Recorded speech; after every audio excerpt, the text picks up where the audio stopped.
안녕하십니까. 경희대학교 사학과 송재룡 교수입니다. 올해는 UN 세계평화의 날 40주년이 되는 해입니다. 경희학원은 그동안 세계평화의 날을 기념하는 피스바 페스티벌 국제회의를 매년 개최해서 지구적 난제들을 해결하기 위한 토론회 장을 마련해 왔습니다. 올 연말까지 개최되는 이번 대담 시리즈도 이러한 역사와 전통 속에서 진행하고 있습니다.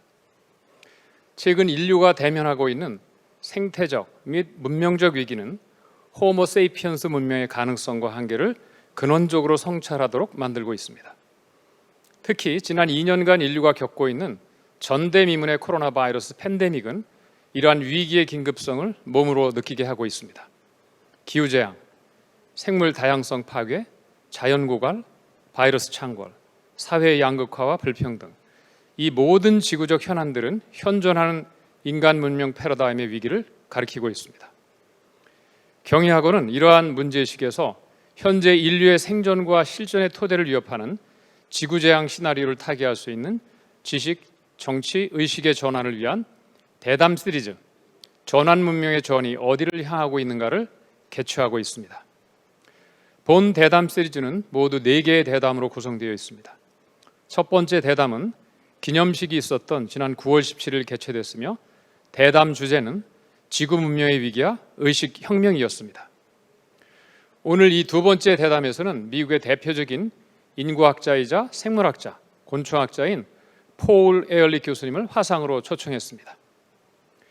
현재 지구는 자연과 인간이 공생해온 유구한 지구의 시간을 지나 지구의 수용 능력이 심각한 임계점에 이르고 있습니다. 폴 에얼리 교수님과 함께 무한 성장 신화에 갇힌 호모 세이피엔스 문명의 운명과 그 전환 가능성을 토론하고자 합니다. 인류사의 미래를 구하기 위한 긴급히 요청되는 전환적 인식과 실천 방안이 무엇인지 생각해보는 시간이 될 것입니다. 폴 에얼리 교수님과 대담을 해주실 분은 한국의 대표적인 행동 생태학자 최재천 교수이십니다. 두 분 교수님을 간단히 소개하겠습니다. 먼저 폴 에얼리 교수님은 인구학자이자 생물학자이며 나비 전문 공충학자입니다.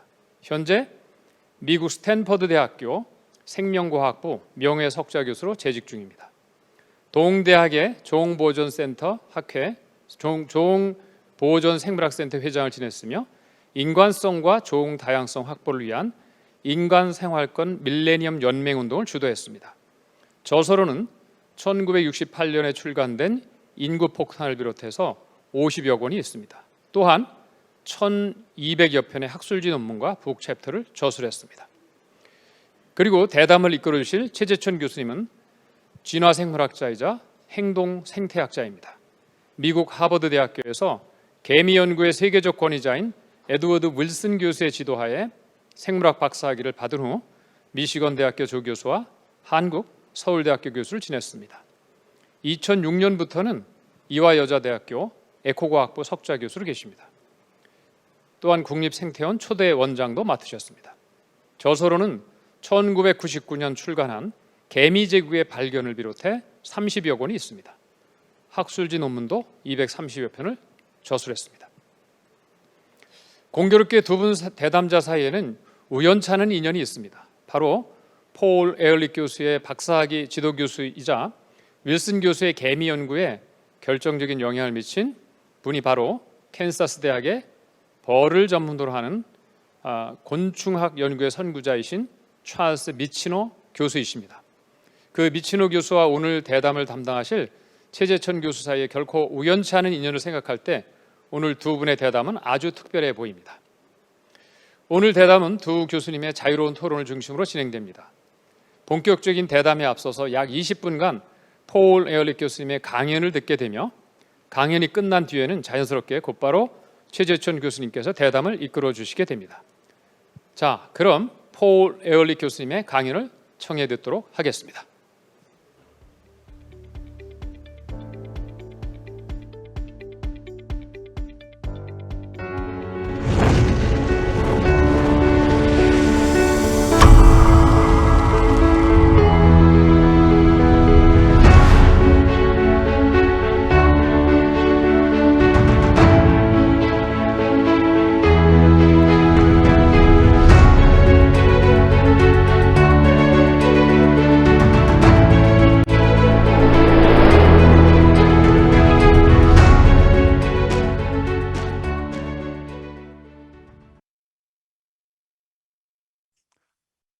It is very nice to be here, especially to be sharing a podium with one of Ed Wilson's students. Ed and I have known each other for more decades than I'd like to remember. And of course, he's the one who really introduced me to ants, and I'm sure he did that for many other people. And Charles Michener, my major professor, was a specialist in bees, but I met him when he was the curator of butterflies at the American Museum. And he's the one who started me working with butterflies as an experimental system. But near the end of both of our careers, we did collaborate once on a paper on the ecology of bees. Anyway, Ed and I and Charles Michener have all been very concerned about the state of the planet and the fact that we're now hopefully getting through the COVID pandemic, although there are many reasons to be very cautious about it. But people are beginning to talk about going back to normal. And one of the things that disturbs me greatly, and a point that I'd like to make very soundly tonight, is that there's nothing at all normal about 2019 or 2018. They were not normal. They were a small part of what I like to call the new abnormal. That is a short period of human history that has changed our behavior dramatically, led to great comfort for some people, a few people basically, but has threatened the very existence of civilization and perhaps even the persistence of our species. The important thing to remember is that for the history of modern Homo sapiens, it was about 300,000 years we've been on the planet, or if you want to think of humanity's history as the history of primates that were able to not just make tools, but improve the tools, we maybe go back 2 million years. And during the vast majority of that time, way beyond 95% of that time, we lived as foragers, as hunter-gatherers. We lived in a sustainable manner. We had groups. We were a small group animal. That is, our groups were at most 150 people, and mostly more like 30 or 40 people. And we lived in those groups which were equitable. They were democratic. That is, the hunter-gatherers, the foragers had groups that were more democratic than even Athens at the height of its democracy. People could not gain power over other people easily. And the big thing that changed all that was when the populations got large enough, and we're not sure of the details, but for some reason, about 11,000 years ago, people began to co-evolve with plants and invent agriculture. And agriculture may have been, the agricultural revolution may have been the most serious mistake that human beings have ever made. We don't know yet. But agricultural revolution changed everything. It made a situation in which a single person or a single farmer could produce more food than he or she or the family needed. There was a surplus. The health of people at the time of the agricultural revolution went backwards. People became more unhealthy, but were able to produce more food, but a less satisfactory diet. So their size and development reduced. But by producing a surplus, you could get a division of labor, so that instead, as happened in hunter-gatherer societies and forager societies, everybody didn't have to spend their time getting food.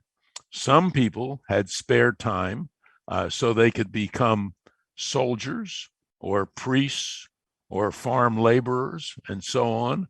And that led slowly, by our standards, over almost the entire 11,000 years, finally to the Industrial Revolution, which was only about 300 years ago. That means a very small portion of our 300,000-year history as modern human beings. It's less than 1%, 1/10 of 1% of 1,000th of our history has been industrial, but that has changed both human beings and the entire planet. The sequence from agriculture to the Industrial Revolution changed our life habits. For example, changed our sleeping habits totally with using lights. It changed the shape of our heads and jaws by changing our diets. I'm not sure what the situation is in Korea, but in the United States, most children have to have metal in their mouths to move their teeth around. The hunter-gatherers, the foragers, 10,000 years ago, did not have crooked teeth. They did not have what we now call wisdom teeth, not enough room for our third molars. So the agricultural industrial revolutions changed us physically, but more than that, it changed our culture dramatically. That is, first of all, we settled down and stayed in one place, and that allowed us to claim property. Things could be mine. People could accumulate stuff. People could accumulate power over other people.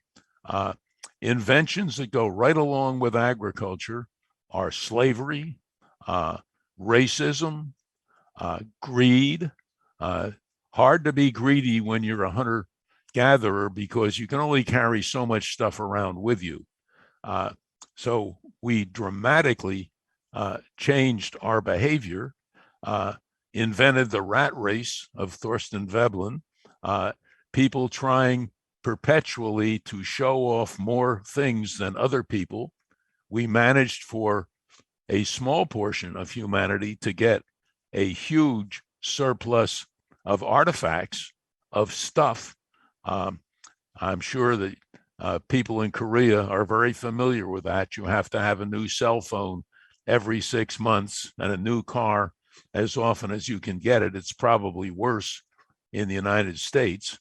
But the process of always needing more, always wanting to grow, we got trapped in that myth that a population can grow forever on a finite planet. And you can see in the newspapers now, at least in the United States, a constant flow of the idea that we have to get back to growth. We need more cars, we need more airplanes, we need more people, we need more consumers. And people don't seem to realize that growth, as the politicians think that growth is the cure for everything, but growth, as scientists have repeatedly pointed out, is more the disease. The perpetual growth is the creed of the cancer cell. There have been nice scientific studies showing how similar the spread of the human impact on the face of the planet, how similar it is to the spread of a skin cancer. The two follow very similar patterns. And the result of this, of course, is a series of exponential and very threatening, very existential threats. That is, threats that threaten to end our civilization. And if they get bad enough, of course, can also wipe out our species and force us to extinction. People will often say, well, we want to have a maximum number of human beings exist. That's what we should shoot for, to have a maximum number of people live lives. That's fine. The problem is we seem to want to have them live all at the same time. if we go for the maximum number of possible people this century, it will almost certainly end civilization. If we somehow manage to transition to a sustainable society, we could have many, many more people live by having civilization persist, not for another decade or so, but for millions of years. But look at the threats that we, by greatly increasing our population size, by moving from being a small group animal in a matter of an evolutionary blink of the eye, that is, in very, very little time, not enough time for genetic evolution to do anything about it, we have managed to bring hunter-gatherer genes into a Facebook world, into a McDonald's world, and the mismatch is horrifying. What's happened? The existential threat that most people are at least aware of is climate disruption. But most people don't understand what the biggest threat of climate disruption is. It's not sea level rise. I can almost promise you that sea level rise will be slow enough so that you can walk away from it without even getting your feet wet. The threat of climate disruption is disrupting agriculture, which is utterly dependent upon a stable climate. In fact, humanity managed to do the agricultural revolution and the industrial revolution in an extraordinary period of favorable climate. And one of the things that we are doing very rapidly is, you can see from the news around the world of massive fires and so on, very rapidly disrupting the stable climate that our food supply depends on. Interrelated with that, we're wiping out the other organisms of the planet in the biodiversity crisis. We're now well into the 6th mass extinction, and most people don't seem to understand that we're part of biodiversity. We're absolutely embedded in biodiversity and dependent upon it. And that is closely related to climate disruption because human beings are utterly dependent. Human beings are utterly dependent on the proper climate. If it gets too hot or too cold, we die if we can't control it. And the same goes for all the plants and animals and microorganisms on the planet. They depend also on a stable environment, or at least one that's changing slowly enough so they can evolve in response. But we're changing the climate at an absolutely unprecedented rate, in large part because more and more people are demanding more and more use of fossil fuels, not understanding that our entire civilization has been built on a one-time bonanza of fossil fuels. It's a temporary, our civilization is a flash in the pan. The most recent estimates by the world's top economist, Partha Dasgupta at Cambridge, is that human beings, if they were very careful, might support 3 billion people on the planet at a standard of living similar to that of Mexico. It turns out we have 8 billion already, which gives you a clue about one of the things we should be doing to protect ourselves. Other existential threats include the toxification of the planet. That is, we are manufacturing toxic chemicals, many of which simulate human hormones that are already having dramatic effects on biodiversity, again, but also maybe having dramatic effects on human sperm counts, although that's still controversial.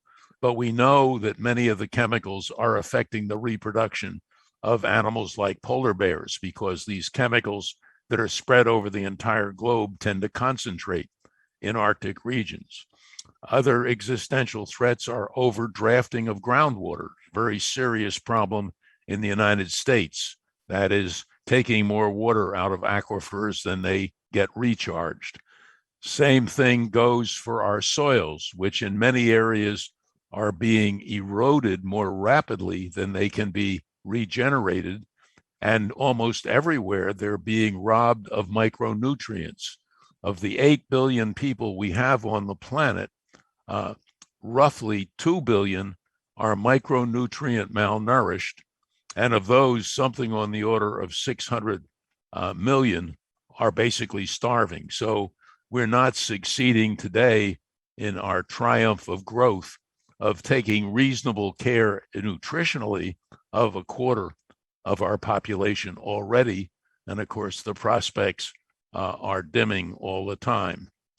And maybe the single most serious threat is the one that is least discussed in at least the US media, and that is the steadily increasing danger of a nuclear war, either accidentally or on purpose.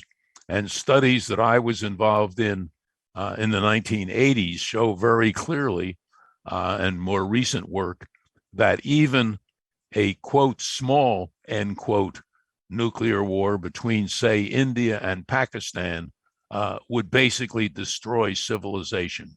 And that's a threat we're not doing anything about. A friend of mine who was the US Secretary of Defense in the Clinton administration said he thought the odds of a global nuclear war, accidental or on purpose, in the next decade or so were about 50-50. Well, when you have a 50% chance of ending your civilization, it makes actions we ought to be taking very clear, but we're not taking them. What we should do about all of this, of course, is complicated and involves many, many things and a basic change in human culture in general.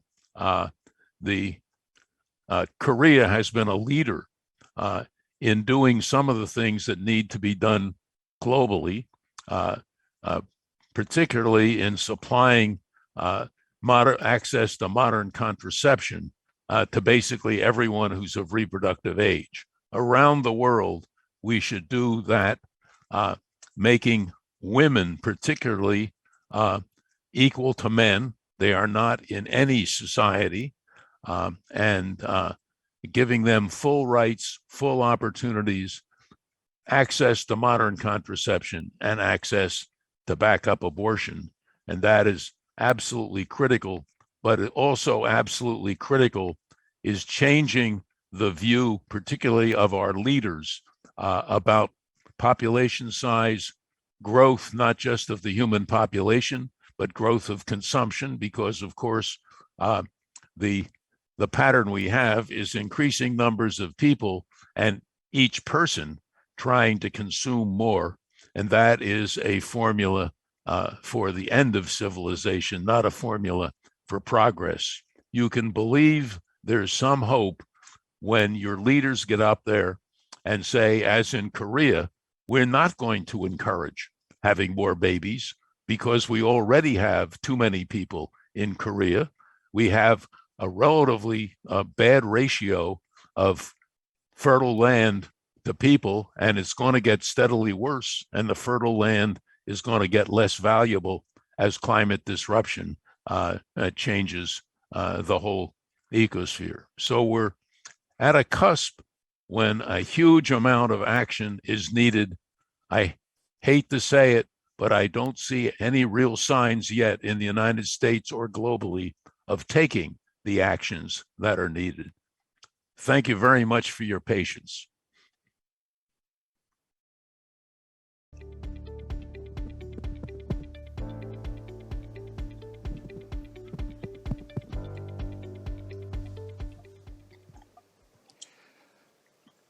Thank you, Professor Ehrlich.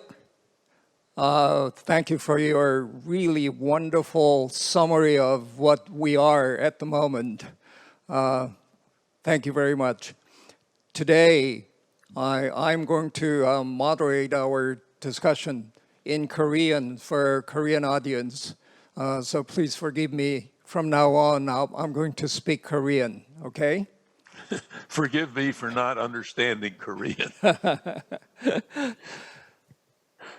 교수님은 사실 우리 야외 생물학자들에게는 그저 나비 전문가, 나비 생물학자로 시작하신 분입니다. 근데 1968년에 교수님 그냥 인구 폭탄이라는 참 대단한 책을 내놓으셨어요. 사람들은 왜 갑자기 나비 연구하는 사람이 인구에 대한 책을 썼을까 하지만 우리들은 뭐 그때 이게 너무나 자연스러운 연장선상에 있구나 하는 걸 알았습니다. 선생님은 왜냐하면 나비의 그 개체군 It's stimulated by a lot of things.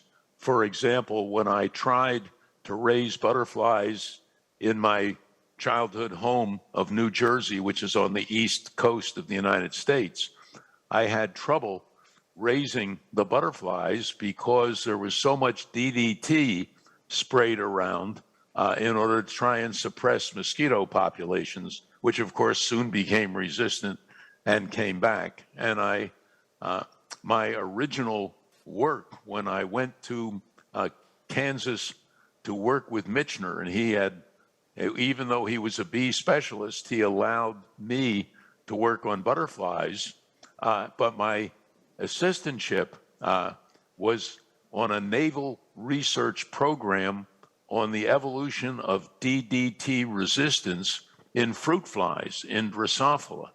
So when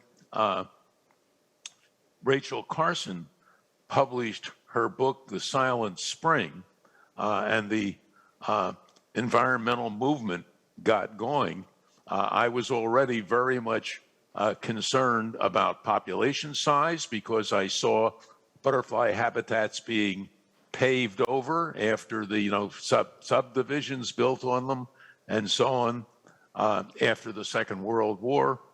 And one of the things that struck me when I was first at Stanford, I was teaching a course in evolution. And I had a 10-week course, and the first 9 weeks I said where human beings had come from, how they had evolved. And the last week I talked about where they were going. And that was stimulated in part by the environmental movement. And what I discovered was that nobody was talking about the population issue. They were very much interested, as I was, in the toxification, in the pesticides and so on, but population was not brought into it. And I got asked by alumni of Stanford who heard that I was talking about population in the last week of my course. I was asked to give a lecture at a public lecture, and I didn't realize it, but the public lecture was broadcast to a lot of radio stations. And then I got asked to talk on other radio and TV shows about the population issue. And the leader of the Sierra Club, which is one of the American environmental organizations, heard my talks, and he was planning book publication with Ian Ballantine, who was the inventor of the paperback book. And Ian and Dave Brower, the guy from the Sierra Club, came to Anne and me and said, could you write a book? Put down in a little book what you've been saying, and we'll publish it. We hoped in time for the 1968 election, and maybe we could have an impact on the election, which shows how naive they were. But Anne and I wrote the book in about 2 weeks of evenings, and it got published and had no impact at all until a celebrity gave it to another celebrity named Johnny Carson, who did The Tonight Show, a late night TV show. And John was interested in the population issue and environmental issues and political issues. And he had me on the show 3 times in quick succession. I eventually did it about 20 times, but it showed me that talking on a local TV show to 5,000 people was not as effective as talking on the Carson Tonight Show to 15 million people. And so that's where the population bomb came from. And there's only one thing that I regret deeply about it, and that is Ian and Brower and Ballantyne said they only wanted one author. The book would sell better if there was only one author. And so Anne said, you do it, and I became the author, but it was really a joint enterprise. And if I had been older and more experienced, I would have told them to hell with it and put both our names on. But I tell all the men in the audience, the women are smarter, and we've got to do better by them, or civilization is going to be lost. 고맙습니다. 선생님 그 후에는 사모님, 앤 사모님하고 늘 책을 종종 같이 쓰셨으니까 우리 용서해드리겠습니다. 그 책이 정치적인 그런 배경이 있었다는 건 정치적인 배경도 있었다는 게 굉장히 흥미롭네요.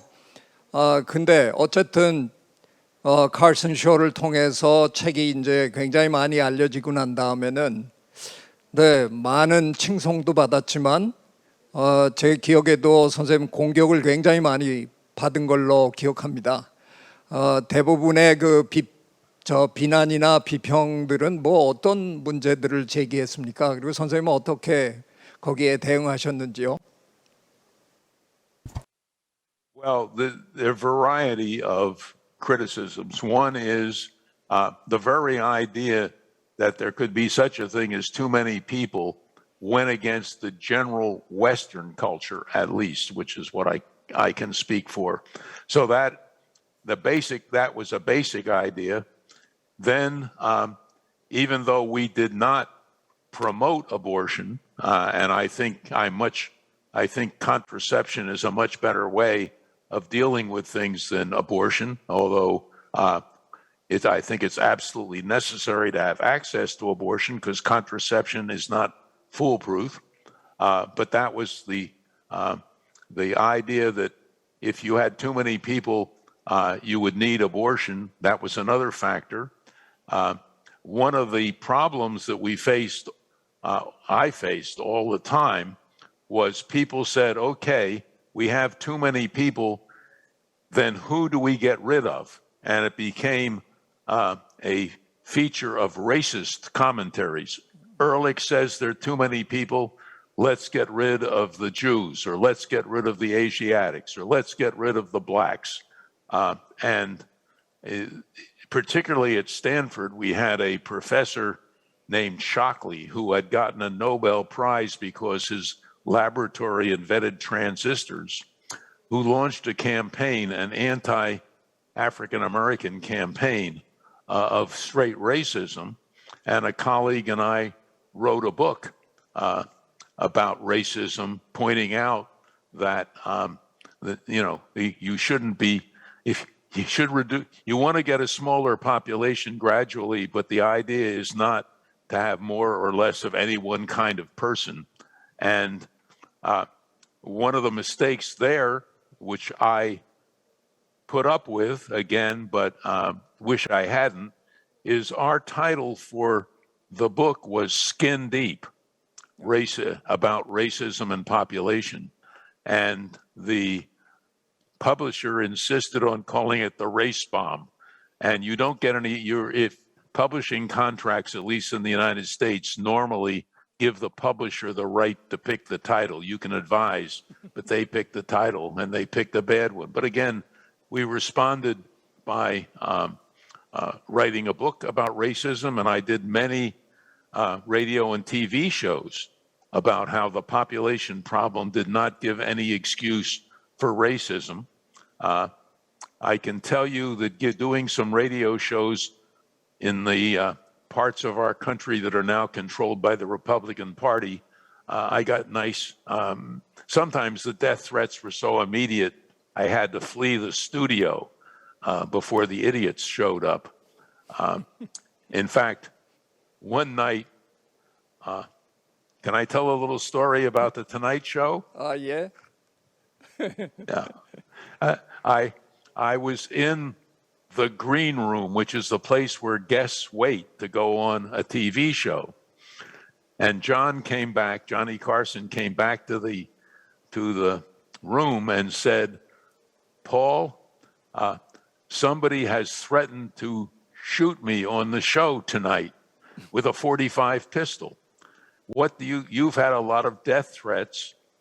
What do you think I should do? And I said, the show always had the guests on a couch and John was behind a desk.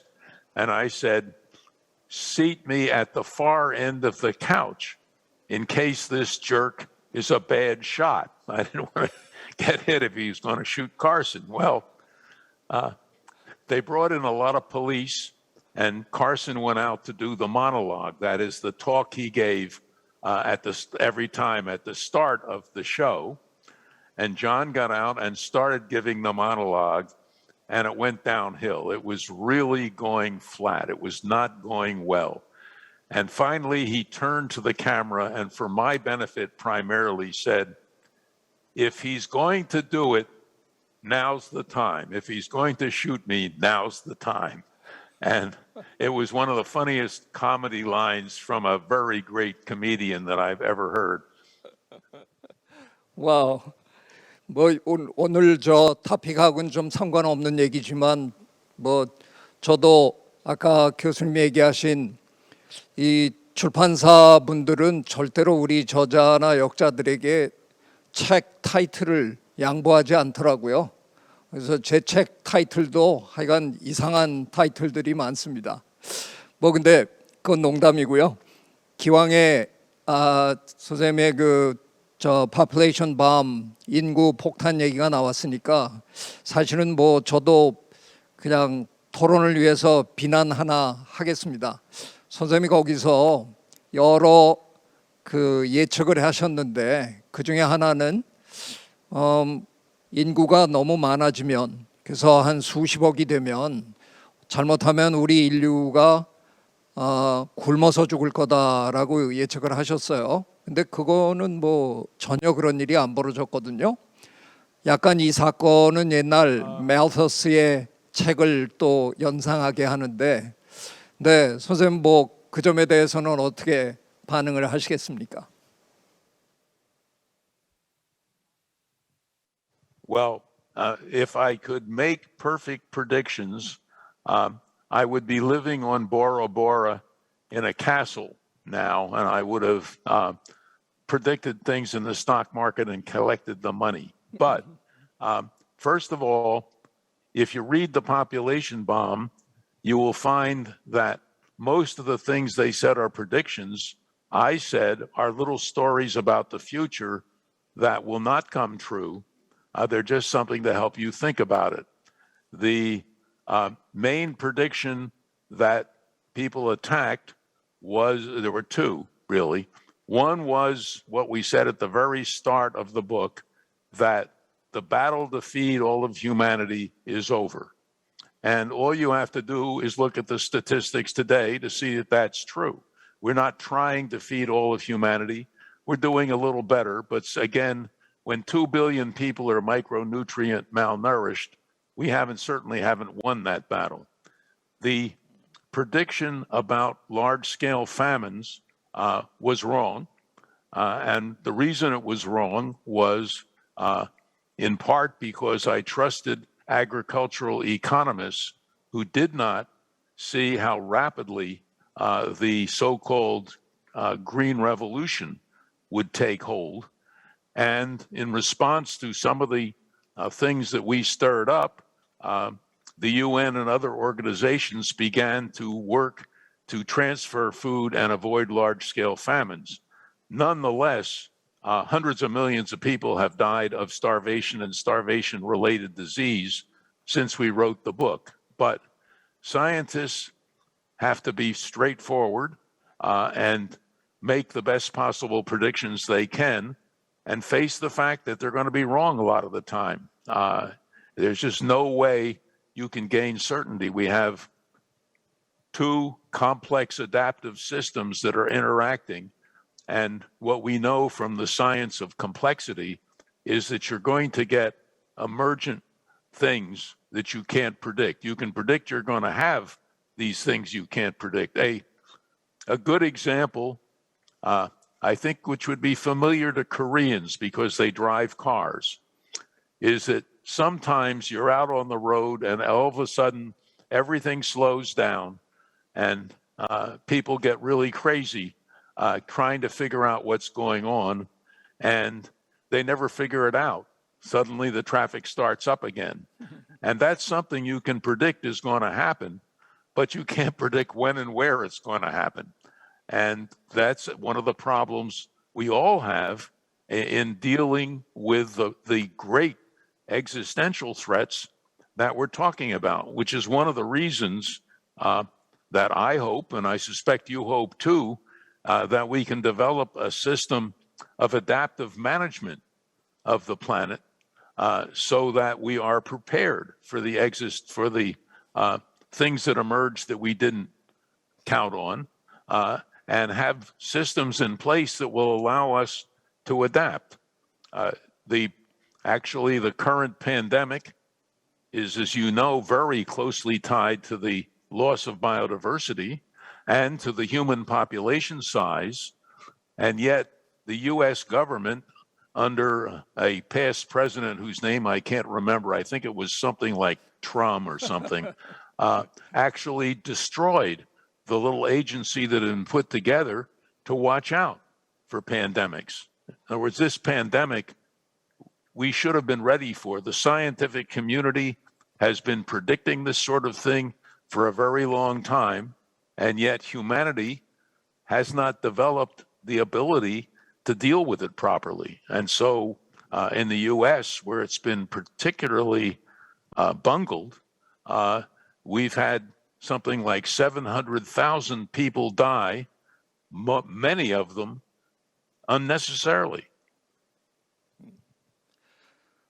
Well, 인구 조절 문제를 선생님이 여러 번에 걸쳐서 말씀을 하셨는데, 한 가지 제가 구체적인 요소를 가지고 한번 여쭤보고 싶어요.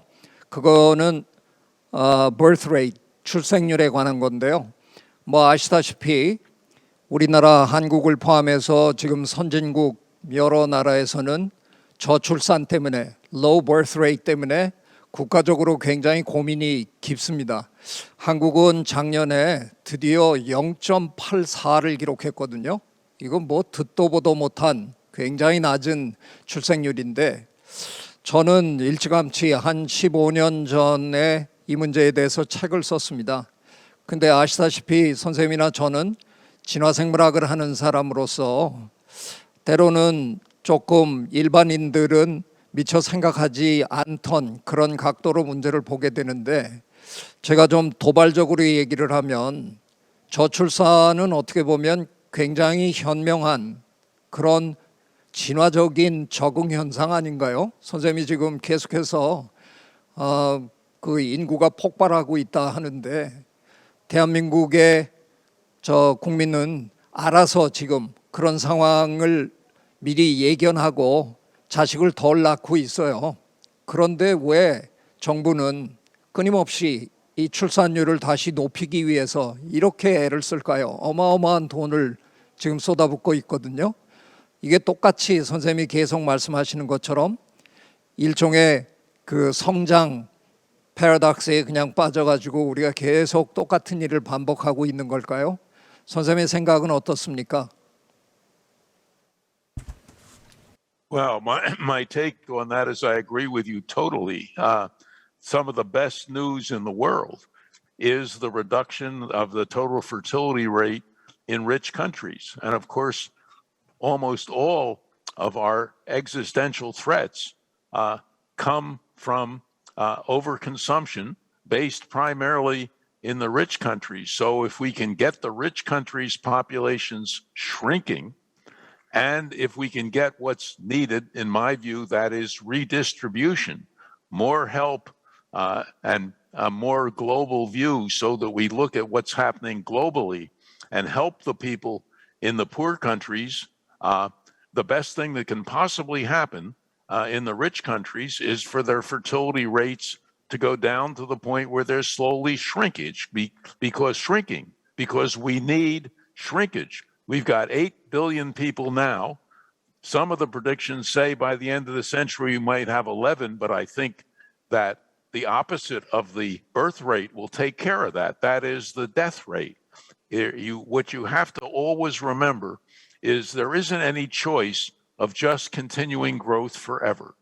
The growth will end either because we intelligently, as smart and humane human beings, limit the number of children we have and concentrate on giving the children we have the best possible lives, or nature will take care of it. We will have a death rate solution.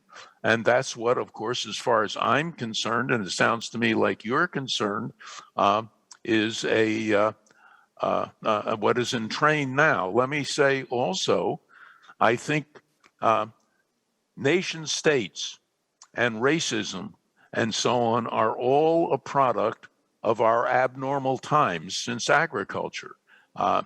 Why should we care whether there's more or fewer Americans or Koreans or whatever? The point is, we're all human beings. We're genetically so similar, it's ridiculous to have any racial conflict at all. Our education systems ought to have us grow up out of that. And we should be pleased to live in countries that are being intelligent and shrinking their population size and focus much more on helping other things. We obviously need maybe not a world government, but certainly world regimes that look at the issues that affect every human being.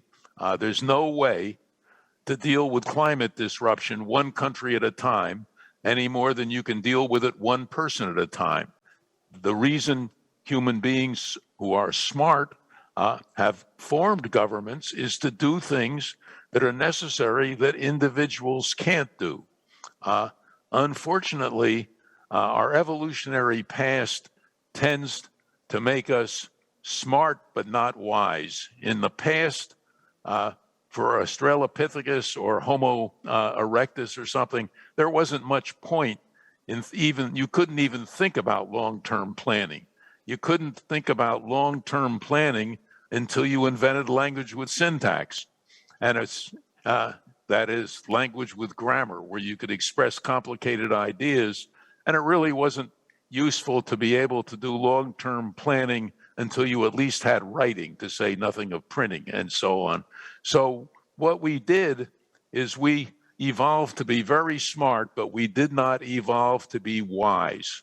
And what we need now is to turn to cultural evolution, which can go on very rapidly, as we have often seen, and change our entire attitude towards how humanity deals with each other and the global problems we all face, and stop worrying about it drives me crazy in the United States to hear all this talk about how great the United States is and how wonderful Americans are. They're no greater or any more wonderful than Koreans or Chinese or Japanese or Englishmen or so on. All people, in my view, are basically the same, and they'll be happy if they have full bellies, good shelter, clothes, entertainment, and can make love. And that's the world that I'd like to see us working towards, instead of all this competitive stuff or wasting huge amounts of money in creating great danger by doing things like building nuclear-armed submarines. Australia needs a nuclear-armed submarine about as badly as a fish needs a bicycle.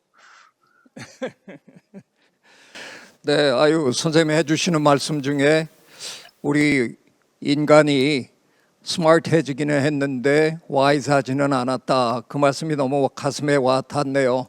그럼에도 불구하고 우리는 지금 우리 스스로를 학명으로 호모 사피엔스라고 부르잖아요. 사피엔스가 현명하다는 뜻인데 참 그 말이 안 되는 거네요. 그래서 사실은 저는 오래전에 우리 학명을 바꾸자라고 제안을 하고 책도 썼습니다. 호모 사피엔스에서 호모 심비우스, 남과 손잡고 같이 사는 그런 생물로 거듭나자 이런 뜻으로 호모 심비우스를 저는 오랫동안 주장해 오고 있습니다. 선생님 이제 저 토픽을 주제를 조금 바꿔서 다른 얘기로 한번 넘어가고 싶습니다. 뭐 드릴 말씀인지는 모르겠는데 선생님은 선생님 생애 동안에 논쟁에서 그렇게 자유로워 본 적이 별로 없으신 것 같아요. 선생님이 That's true. I do like the idea, again, obviously we both like the idea of changing dramatically. Let me say something cheerful about our evolution. We never could have made it on the African savannah, which is where we all started out with dark skins, you know. We were hunted by leopards and lions and so on. We did not have fangs. We didn't have claws.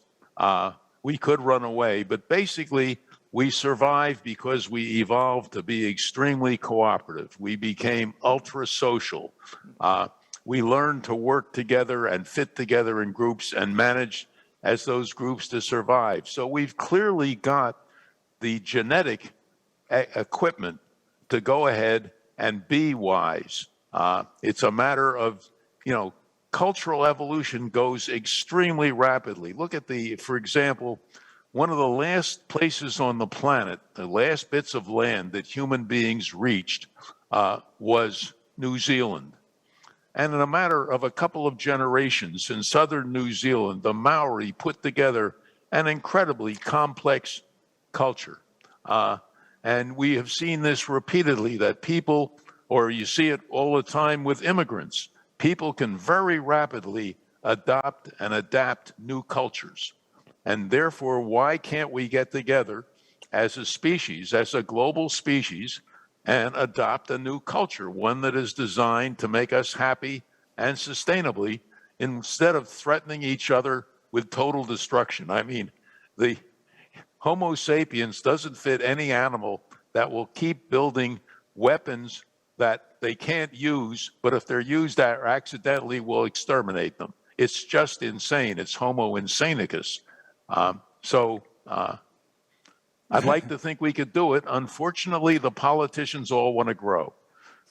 그게 저도 하고 싶었던 얘기인데요. 정치인만 바뀌면 될 것 같은데 잘 안 되네요. 논쟁에 대한 얘기를 드리면 사실은 인구 폭탄 이전에 1964년이었죠. 선생님이 evolution 그 학술지에 Butterflies and Plants, 나비와 식물에 대한 논문을 피터 레이븐 교수님이랑 공동으로 논문을 내시면서 저희 분야의 진화생물학계에 이른바 공진화, 코에볼루션 그 논쟁을 일으키셨습니다.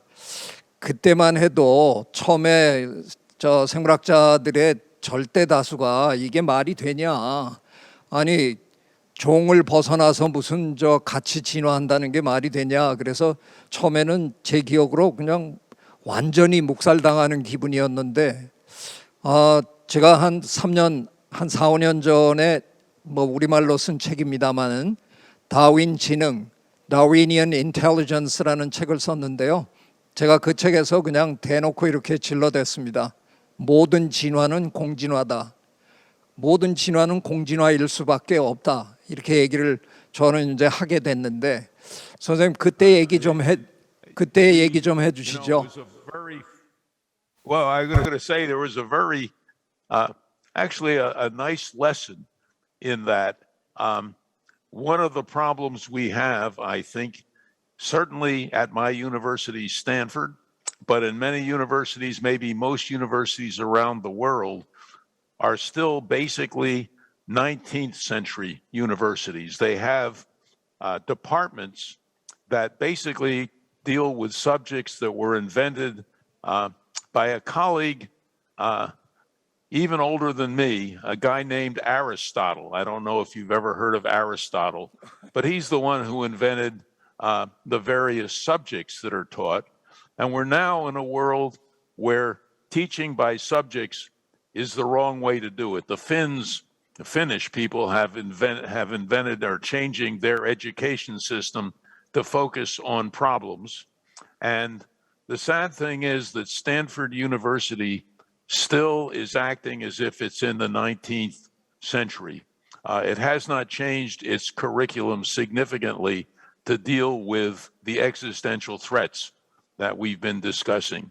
And one of the great lessons that I got was I happened to be in a very broad biology department. I wasn't in a separate zoology department from a botany department.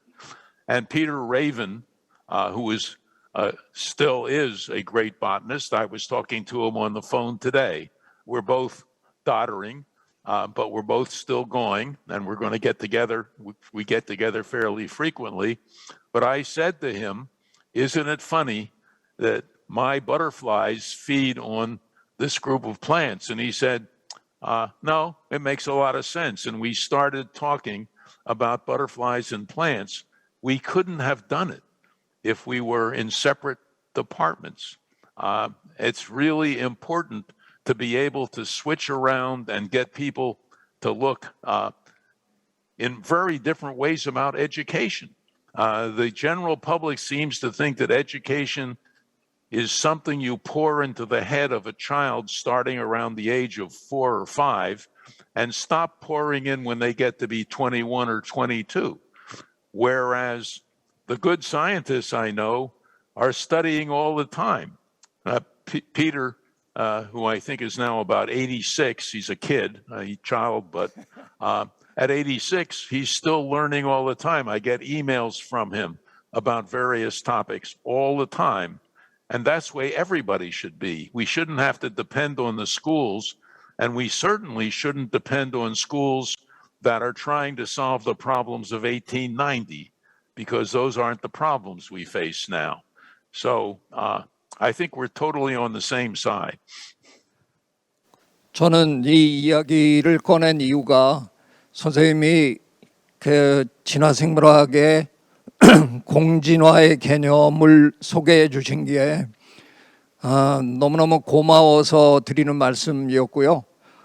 지금 우리가 겪고 있는 이 팬데믹도 사실은 엄밀하게 얘기하면 바이러스와 우리 호모사피엔스가 지금 공진화하고 있는 거잖아요. 하지만 정부에서 이런 방역을 하는 과정에서 보면 너무 지나칠 정도로 의사 선생님들의 말씀에 의존하게 되는데, 그분들은 자꾸 바이러스를 퇴치하고 박멸하고 뭐 이 사태를 종식시키고 이런 식으로 일방적으로 문제를 자꾸 보기 때문에 얘기가 자꾸 꼬이는 경향이 있습니다. 그래서 저는 처음부터 이 팬데믹도 공진화의 개념으로 봐야 된다 하는 얘기를 끊임없이 해왔고요. 이걸 조금 더 확대한다 그러면 사실은 이 팬데믹하고 그동안 우리가 겪어온, 지금 오늘 선생님이 여러 번 얘기하신 뭐 농업혁명이라든가 기후변화라든가 이런 모든 문제와 연결이 돼 있을 텐데, 그 중에서 특별히 그동안 우리가 일반 시민들에게 기후변화의 문제가 얼마나 심각한가 하는 얘기를 참 열심히 했음에도 불구하고 너무 많은 분들은, 뭐 정치인들 대부분 그렇고요, 기후변화의 심각성에 대해서 아직도 잘 모르는 것 같은데, 그래도 이번에 이 팬데믹이 벌어지니까 상당히 많은 분들의 질문 중에 하나가 혹시 이것도 기후변화 때문에 일어난 겁니까? 이렇게 묻는 분들이 죄송합니다. 그렇게 묻는 분들이 제법 많으셨어요. 그래서 저는 그나마 우리가 그렇게 노력한 게 헛수고는 아니었나 보다라고 생각을 하게 됐는데, 교수님은 어떻게 생각하십니까? 기후변화랑 이번 COVID-19 팬데믹의 커넥션에 대해서 연결이 있다고 생각하십니까? 어떻게 설명하시겠어요? I think there are two connections in two different ways. The first one is, of course, you're absolutely correct. We are in a co-evolutionary race with the SARS-CoV-2 virus. And that is, we are not taking as much of a co-evolutionary approach to that as we ought to, because there are connections, for example, and that was where climate comes in again, to biodiversity loss and to the wildlife trade. We're not sure, but a lot of the viruses, of course, they require intermediate hosts, and we expose ourselves in the course of wiping out other animals to the pathogens that they have. So, and that's not just the case for COVID, it's the case for a whole series of pathogens. So there is a real connection between what's happening to the rest of the biota, the rest of the animals on the planet, and the viruses and the climate impacts on that. Another connection, though, which is entirely different, is when you think about the things that we ought to be doing to fix, to deal with the climate change. The sorts of things we ought to be doing are greatly reducing the number of automobiles, not just making them electric. We produce all kinds of greenhouse gases, manufacturing automobiles, building roads, and so on with concrete. The Chinese are trying to pave the world with the Belt and Road Initiative. All that sort of thing ought to be ended. There's going to be times, I'm certain, when people in the United States are going to have to, at most, share cars. They're going to have to give up suburbs and move into high-rise buildings. They're going to have to give up a lot of air conditioning as things get hotter and hotter. Now, with COVID, we have idiots rioting over having to wear masks. We have people getting enraged and actually doing violence over needing to be vaccinated. And of course, the vaccines are a triumph of biological work. I mean, it's amazing how rapidly they managed to get the mRNAs up. And that's most people have no idea how complex the immune system is, how many parts it has, how much progress has been made in understanding an extraordinarily, it's an evolved population system of cells, which we now have begun to understand. But when you think of the great triumph of what we've learned, you simultaneously see the great problem of how much we don't know. But if people are going to violently resist things that would save their lives and the lives, prevent health or death, bad health or death in their friends and children, what are they going to do when people tell them you can't drive cars anymore? And so the politics, the fact that the politicians can't, at least in the United States, even get reasonable responses out of people on the COVID thing makes me worry about the issues, which I'm sure you've all thought of how you do change the cultural evolution. Because, yeah, we have wonderful tools on the internet, but half the stuff on the internet is gibbering nonsense. And we have mass craziness. So the connections between COVID and climate disruption and society are very much co-evolving in complex ways and producing really difficult issues for us, which so far we're not dealing with very well. 원래 선생님께 뭐 드리려고 준비한 질문은 아니었습니다만 선생님이 조금 전에 그 백신 얘기를 하시니까 저도 이런 얘기 하나 드리고 싶네요. 뭐 그동안 저 선생님이나 저나 그런 일을 끊임없이 해온 건데 우리 과학은 참 이상한 운명을 갖고 태어났잖아요.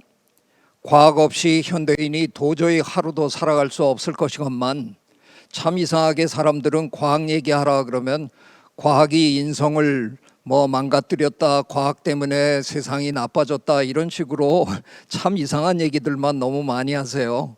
그런데 이번에 저는 이 COVID-19 사태를 겪고 나면 혹시 시민들의 과학에 대한 인식이 굉장히 달라지지 않을까 요즘 기대를 좀 하고 있습니다. 우리가 정치인 못 믿은 거 오래됐고요. 최근에는 언론도 자꾸 못 믿게 언론도 이상한 일을 많이 하는데 그래도 우리가 이번을 겪고 나면서 야, 역시 믿을 건 과학밖에 없구나. 이 엄청난 대재앙에서 우리 인류를 지금 구해내는 건 생명과학이잖아요. 조금 전에 선생님이 말씀하신 대로 정말 1년도 안 된 그 짧은 기간 동안에 기가 막히게 메신저 RNA 테크닉까지 동원해 가면서 기가 막힌 백신들을 만들어냈다. 이게 생명과학이 없었으면 우리는 앞으로도 몇 년을 더 이 코비드-19 이 재앙 속에서 허덕여야 될지 모르는데 생명과학자들이 우리 인류를 구해낸 거잖아요. 그래서 어쩌면 이게 다 지나고 나면 사람들의 마음속에 야, 역시 과학밖에 우리가 기댈 데가 없구나 하는 그런 좋은 반응은 혹시 있지 않을까 요즘 기대하고 삽니다. 선생님은 어떠세요? I think it's possible if the education systems deal with it properly. One of the things that really stunned me in the about our education system in the pandemic was that it's clear that even though most of our educators, most of our politicians are supposed to be educated, many of them can even dress themselves, but many of them also claim to have college educations, and yet they clearly did not have any understanding of exponential growth. They did not know enough mathematics to understand that a long history of exponential growth does not imply a long future of exponential growth.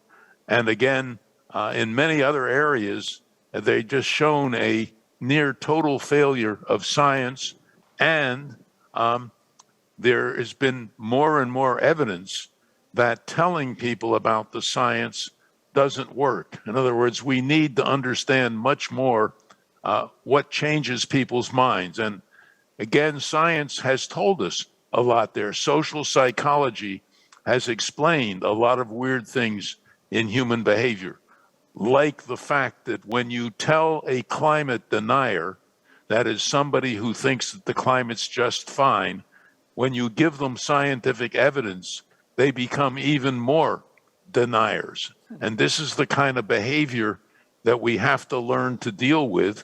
And social psychologists have been telling us how to do it. But again, the leaders and politicians are not paying attention. There are some wonderful studies showing how you can persuade people, for example, to become more energy efficient. And the best way to do it is probably not to tell them that they're going to be saving biodiversity if they're more energy efficient. The way to do it is to compare them with their neighbors and get them into contests saying, your neighbors have saved a lot of electricity, why don't you? And there's studies that actually show this sort of thing. So we need a lot more social science, and we need a lot more arts and humanities. People, for example, one of the most successful programs in changing bad attitudes on women and population size and so on is a series of programs from the Population Media Association. What they do is they will go to a country and do a survey on attitudes of women, on women's rights and contraception and things like that. And then they run a very exciting 10-week soap opera, and inserted in the soap opera, part of the plot are issues on women's rights and contraception and so on, and with the proper, proper attitudes about how useful it is for women to have education and so on. And then they do another survey and show that the attitudes have actually changed. So we don't want to skip the idea that the humanities are not important in the battle to have a sustainable society. For another single example, then I'll shut up. we found it turns out that global ideas are relatively new, that until the 1950s, pretty much, people did not think of the global world as a single thing that had to be dealt with. There was some, but there was not a general idea of globalism. And one of the things that changed that dramatically was a single picture, the first picture of Earth taken from outer space. That had a gigantic impact, more impact than 1,000 scientists jumping up and down and saying the globe is round.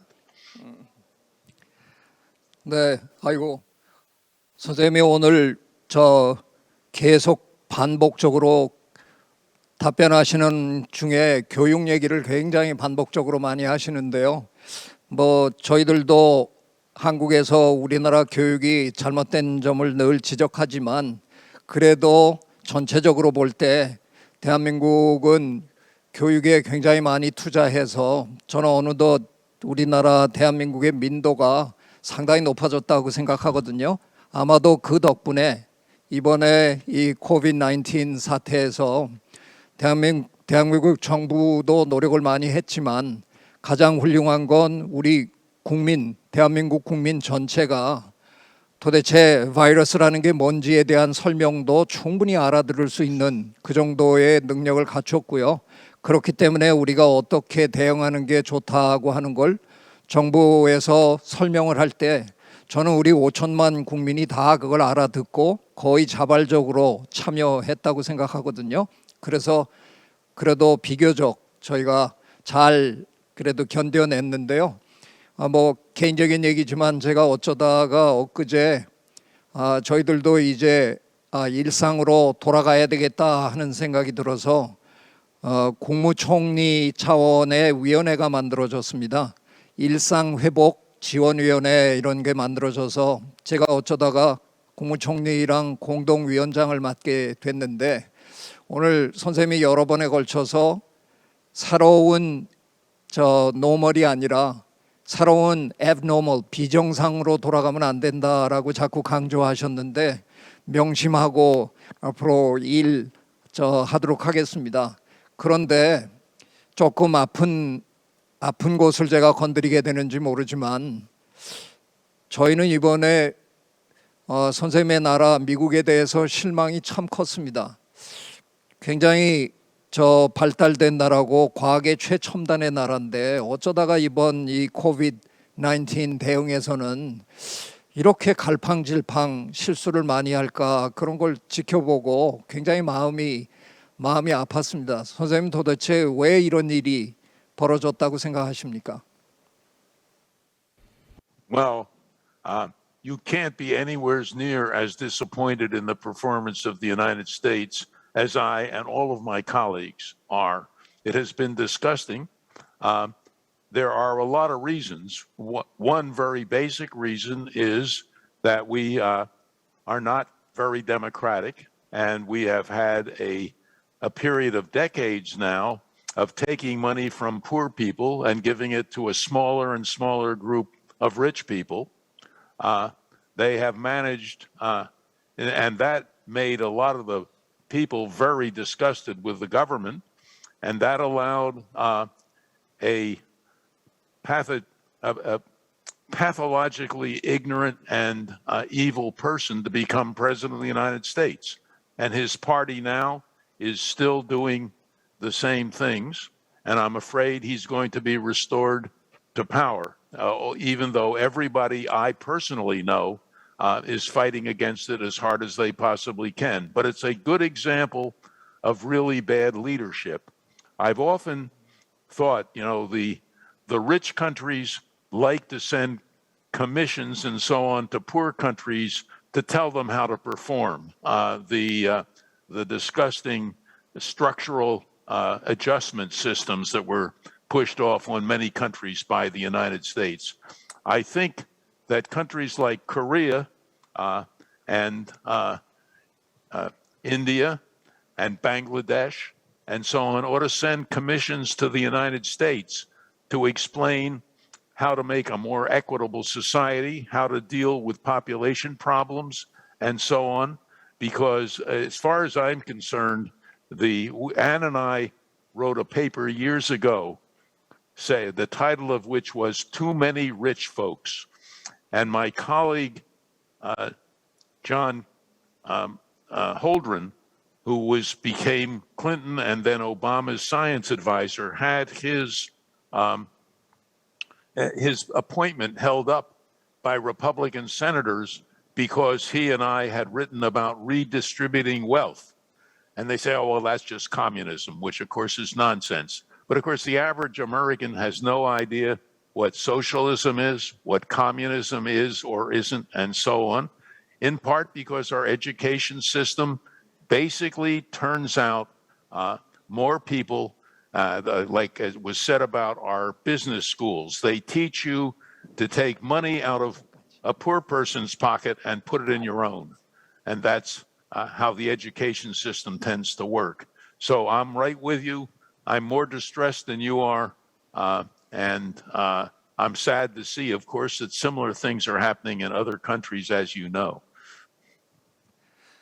선생님 혹시 그 금년 초에 학술지 뭐 Total Environment라는 Science for the Total Environment라는 저널에 케임브리지 대학 연구진이 발표한 논문, 흥미로운 논문이 있었어요.